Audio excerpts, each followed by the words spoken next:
আমি কেমন যেন পাথরের মতো হয়ে গেলাম। ছাদের উপরে নিয়ে গেল, নিয়ে আমাদেরকে দেখালো যে দেখো মায়েরা তাদের সন্তানের মাথায় কীভাবে পতাকা বেঁধে দিচ্ছে, আর তুমি আমাকে এইভাবে আটকে রাখো।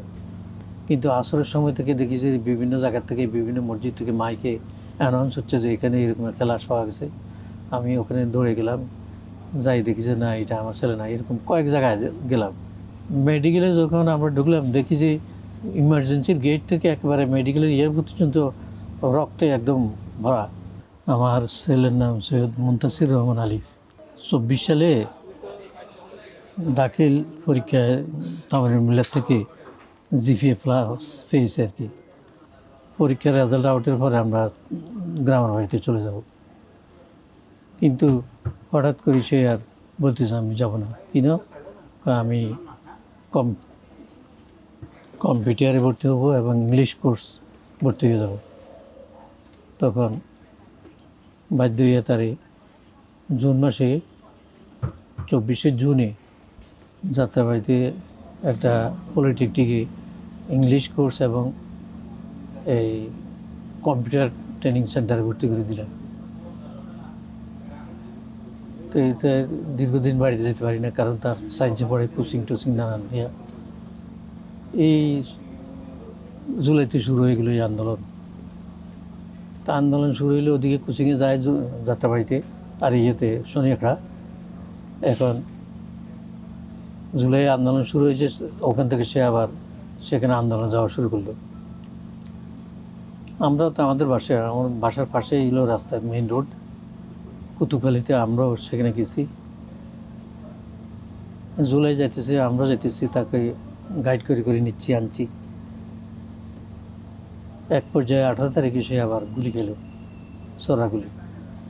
সরাগুলি খাওয়ার পরে তখন তাকে বললাম যে বাবা আর পেও না, আমরা আর একটা মাত্র সন্তান, তুমি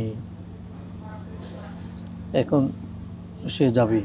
বলতেছে না আমি যাবই, আমার বাইরে রক্ত দিতেছে, জীবন দিতেছে, আমি যাব। আস্তে আস্তে সে খুব সিরিয়াস হয়ে গেল। এখন দেখছি যে প্রতিদিন তো সকালে যাক, লাঞ্চের সময় ফিরে আসে, কোনো দিন আসে না, আমরা আবার খুঁজে নিয়ে আসি। এদিকে যতই দিন গড়াচ্ছে ততই আন্দোলন তীব্রতা থেকে তীব্রতর হচ্ছে। এরপরে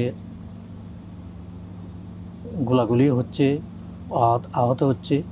তো অনেক আহত লোকজন আমার বাসার নিচে এখানে নিয়ে আসে। আমি, আমার স্ত্রী সহ আরও অনেক লোক সহ, আমার ছেলে সহ অনেক সময় তাদেরকে কাছাকাছি যে ক্লিনিকগুলি আছে ওখানে আমরা প্রাথমিক চিকিৎসা দিয়ে আমরা ওখান থেকে তাদেরকে দিচ্ছি। এইভাবে চলছে 20, 25, 26, 27। আস্তে আস্তে আন্দোলন তীব্র হচ্ছে, আন্দোলনকারীদেরও দাবি দাবা কঠোর হচ্ছে। এক সময় দেখলাম যে লাশের মিছিল বেশ হচ্ছে, তখন ওকে সিরিয়াসলি বাধা দিলাম। বাধা দেওয়ার পরে সে তো মানতেছে না। আপনার ছেলেকে? আমার ছেলেকে। এরপরে 1 তারিখে তো সিরিয়াস হয়ে গেছে। এরপরে রাখা যায় না, বাসা আটকে রাখলেও খুব ফোর্স করে। এরপরে একদিন আমাদের বিল্ডিংয়ের ছাদের উপরে নিয়ে গেল, নিয়ে আমাদেরকে দেখালো যে দেখো মায়েরা তাদের সন্তানের মাথায় কীভাবে পতাকা বেঁধে দিচ্ছে, আর তুমি আমাকে এইভাবে আটকে রাখো। আমাকে যদি আটকে রাখো তাহলে আমি আর। এক পর্যায়ে 3 তারিখ খুব সিরিয়াস হয়ে গেল। 4 তারিখে তাকে আটকে রাখলাম। আটকে রাখার পরে সে আরও সিরিয়াস হয়ে গেল। এখন 5 তারিখে ঘরে তালা লাগিয়ে দিলাম। তালা লাগিয়ে দেওয়ার পরে সে আমাদের একটা রুমে ঘুমিয়ে আছে। আমরা দেখলাম যে সে যেহেতু ঘুমিয়ে আছে, আমি গোসলখানায় গেলাম আর আমার স্ত্রী পাখের ঘরে গেল, কিন্তু সে যে ঘুমের ভান করে পড়িয়েছিল আমরা বুঝতে পারিনি। সে বাই দিস টাইম ঘর খুলে তো সে বাইরে চলে গেল। তো প্রতিদিন সে যে সমস্ত গ্রুপের সাথে বের হতো, 5 তারিখ তো তাদের ছিল যে শাহবাগ অথবা বঙ্গভবন। তো এখন ওই টিম সাথে যে বের হতো, ওই টিম তো সেদিন সে আর, কারণ ওরা তো অনেক আগে বেরিয়ে গেছে। তখন আমরা হঠাৎ আসি দেখেছি সে নাই। এই খোঁজাখুঁজি করি আরম্ভ করলাম, এবং যে প্রতিদিন যেখানে যেমন কাজলার এখান থেকে সে শুরু করতো, সেখানে যাই দেখি যে লোকজন ভাড়া অনেক হইতেছে, কিন্তু সেখানে তাকে না পেয়ে তখন আমি প্রতিদিন যে গ্রুপ সাথে বের হতো তাদেরকে আমরা ফোন দিলাম। ওরা বলতেছে আঙ্কেল চিন্তা করেন না, হয়তো সে শাহবাগ যেতে পারে। আমাকে তো তোমাদের সাথে আমাদের সাথে তো আজকে বের হয় নাই। আমি কি ব্যাপার কি, আমরা প্রতিদিন যে সময় বের হই ও তো ওই সময় বাইরে যেতে পারে নাই। তখন আমরা বুঝলাম যে সে তো ঘরে আটকা ছিল। যাক, জোহরের নামাজ সময় আসে, কিন্তু আজকে জোহরের নামাজও নাই। এদিকে ওরা বলতেছে একটু অপেক্ষা করেন দেখি। এরপরে জোহর গেল, আসরও নাই। তখন চারিদিক থেকে এই সময় শেখ হাসিনা মানে দেশ থেকে চলে গেছে আর কি। এখন আমি ওদেরকে ফোন করলাম, ওরা বলতেছে না আমরা তো দেখতেছি না, হয়তো আছে, আমরা অপেক্ষা করে। কিন্তু আসরের সময় থেকে দেখি যে বিভিন্ন জায়গা থেকে, বিভিন্ন মসজিদ থেকে মাইকে অ্যানাউন্স হচ্ছে যে এখানে এরকম একটা লাশ পাওয়া গেছে। আমি ওখানে দৌড়ে গেলাম, যাই দেখি যে না এটা আমার ছেলে না। এরকম কয়েক জায়গায় গেলাম, যাওয়ার পরে এখানে মাগরিব এশার নামাজ হয়ে গেল, কিন্তু কোথাও তাকে আমরা খুঁজে পাচ্ছিলাম না। একসময় ওই হাসপাতালগুলি যেখানে আমরা আগে থেকে ওই ইয়েগুলি নিয়ে যেতাম তাদেরকে আমরা বললাম, বলতেছে এখানে তো মাইনর ইঞ্জুরি যারা তারা আসে, এখানে তো মেজর, আপনি এক কাজ করেন ঢাকা মেডিকেলে অথবা মিটফোর্ড এদিকে খোঁজখবর নেন। তখন তার এই সঙ্গী সাথে এদেরকে নিয়ে আমরা তখন রাতের 11টার সময়, 10টা-11টার সময় বাসাতে বের হলাম। যাত্রাবাড়ি ক্রস করা যাচ্ছে না সেখানে, তখনও গোলাগুলি হচ্ছে রাত। পরে দোলার ফরিয়া বিভিন্ন জায়গায় দিয়ে আমরা ঢাকা মেডিকেলে গেলাম। সেখানে আমার এক চাচাতো ভাই ছিল, তাকে ফোন দিলাম, সেও সহ আমরা সেখানে মেডিকেলে যে প্রথম যে ইমার্জেন্সি এন্ট্রি দেওয়া হবে ফাইলগুলিতে, রেজিস্টারগুলি খুলতে আরম্ভ করলাম, খুলে দেখা শুরু করলাম। সেখানে রেজিস্টারগুলিতে অনেকেরই নাম নাই, গায়ের বর্ণ আছে, বয়স আছে, গায়ে কি জামা আছে এরকম আছে, অনেকের নাম আছে, অনেকের এলাকার কোনো নাম নাই, এরকম অনেক খোঁজাখুঁজির পরে দেখলাম যে না, পাচ্ছি না। তখন আমার ওই স্বাস্থ্য ভাই বললো যে ঠিক আছে, আমরা একটু ইমার্জেন্সি বা অন্যান্য ওয়ার্ডগুলিতে যাই দেখি। তখন সেখানে ইমার্জেন্সিতে যে দায়িত্বরত ছিল সে বলে যে ওখানে যাই তো তুমি আগে এখানে দেখো, প্রাথমিক পর্যায়ে যে সমস্ত লাশগুলি একটা ঘরে আনি রাখে, এখানে দেখো। এখন মেডিকেলে যখন আমরা ঢুকলাম দেখি যে ইমার্জেন্সির গেট থেকে একেবারে মেডিকেলের ইয়ে পর্যন্ত রক্তে একদম ভরা। আমার তো তখন একেবারে, আমি চিন্তা করছি আমার ছেলে তো এখানে আসার কথা না। তারপরেও কেমন যেন কি মনে হইতেছে। পরে ও যখন ওই লাশ ঘরে গেলাম, সেখানে তো ওই লোক আমাকে ঢুকতে দিচ্ছে না। পরে আমার চাচাতো ভাই বললো যে এটা আমার ভাতিজা, তুমি তার ঢুকতে দাও। পরে আমি ওখানে ঢুকলাম, ঢুকা লাশের উপরে লাশ স্তূপ। তা আমি সেখানে লাশ তো চিহ্নিত করার কোনো সুযোগ নেই। তখন আমি তার একটা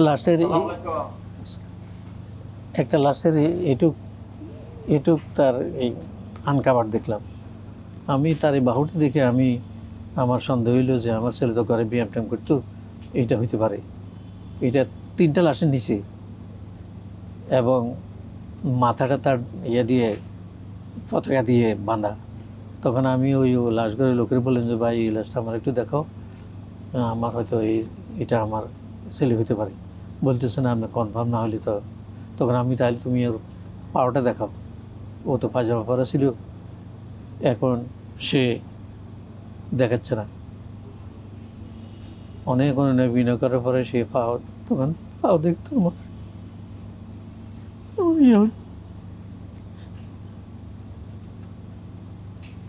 আমি কেমন যেন পাথরের মতো হয়ে গেলাম, আমার কোনো নেই।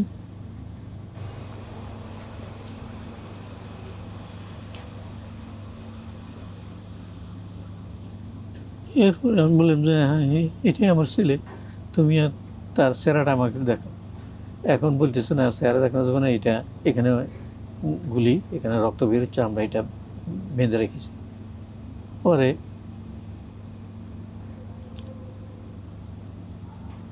আমি ভিতরে আসলাম, আমার ওই স্বাস্থ্য ভাইকে বললাম ভাই এরকম অবস্থা। তখন ওই যে দায়িত্ব ছিল বলতেছে দেখেন ওর গায়ের মধ্যে একটা নাম্বার আছে, কিন্তু অনেকগুলি লাশ আমি দেখলাম নাম্বার আছে, কিন্তু ওর গায়ে কোনো নাম্বার আমি দেখলাম না। পরে বলছে ওর গায়ে তো কোনো নাম্বার নেই। নাম্বার নাই। এরপরে সে বলে যে তাহলে নাম্বার না থাকলে এখন তো লাশ আমরা নিতে পারবেন না, এটা পোস্টমর্টম করতে হবে, 2-3 দিন লাগবে। সেখানে আমি যে অবস্থা দেখছি, ডাক্তাররা এবং যারা আহত নিহত নিয়ে আসতেছে এদের সাথে ব্যাপক মারামারি হানাহানি গণ্ডগোল হইতেছে। ডাক্তার চিকিৎসা দিচ্ছে না, এই ভীষণ অবস্থা। লাশগুলি আনে এনে ওখানে ফেলতেছে ওই রুমের ভিতরে, আবার কেউ কেউ দেখতেছে লাশ নিয়ে যেতেছে। তখন আমি চিন্তা করলাম এভাবে যে লাশ নিয়ে যাচ্ছে, আর যেহেতু আমার ছেলের কোনো নাম্বার নাই, তাহলে আমিও লাশ নিয়ে যাই, কারণ দেশে কী অবস্থা কী হয় বলা তো যাচ্ছে না। তখন আমি আমার ভাইকে বললাম যে আমি নিয়ে যাব। তখন ওই যে দায়িত্বরত ব্রাদার ছিল ওনাকে বললাম, কয় তাহলে এইভাবে নিয়ে যান, আমরা কিন্তু কোনো ডকুমেন্ট দিতে পারবো না। তা আমরা ওখান থেকে আইনে, এরপরে আমার আর কোনো সেন্স নাই। এরপরে আমার সাথে যারা ছিল এবং বাই দিস টাইম অনেক ছেলেপেলে আসে পড়ছে খবর পাইয়া, ওরা আইসা ওরা ওখান থেকে লাশ বাইর করছে। বাইর করে তারা ওই দেখছে যে ব্লিডিং হচ্ছে অনর্গল, কারণ রক্ত বন্ধ হচ্ছে না। তো ওরা নিজেরাই ওই কোয়ান্টাম একটা আছে লাশ ধোয়ানোর, সেখানে নিয়ে গেলো। নিয়ে ওরা রাতের 1টার সময় সেখানে ধোয়াইলো, প্রায় 2টা-2:30 বাজে গেলো। ধোয়ানোর পরে ওরা ডেথ সার্টিফিকেট চাইলো। তা আমি তো বললাম যে আমার তো কোনো কিছুই নেই।